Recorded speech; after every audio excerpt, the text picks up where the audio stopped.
En ces jours-là, l'infirme que Pierre et Jean venaient de guérir ne les lâchait plus. Tout le peuple accourut vers eux, au portique dit de Salomon. Les gens étaient stupéfaits, voyant cela. Pierre interpella le peuple. Hommes d'Israël, pourquoi vous étonnez? Pourquoi fixer les yeux sur nous comme si c'était en vertu de notre puissance personnelle ou de notre piété que nous lui avons donné de marcher? Le Dieu d'Abraham, d'Isaac et de Jacob, le Dieu de nos pères, a glorifié son serviteur Jésus. Alors que vous l'aviez livré, vous l'aviez renié, en présence de Pilate, qui était décidé à le relâcher. Lecture du livre des Actes des Apôtres, 3, 11, 26. Les muets dont la sagesse a ouvert la bouche, les tout petits dont elle a délié la langue ne sont autres que Moïse et son peuple chantant le cantique des rachetés après leur libération.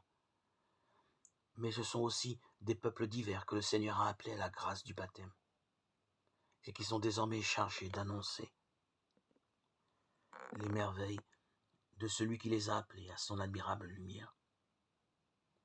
Telle est la mission prophétique et sacerdotale du peuple de Dieu.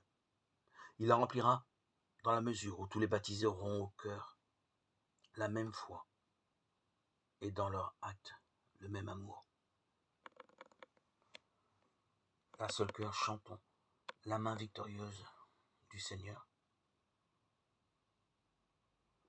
La sagesse a ouvert la bouche des muets et délié la langue des tout petits. Alléluia, alléluia, alléluia.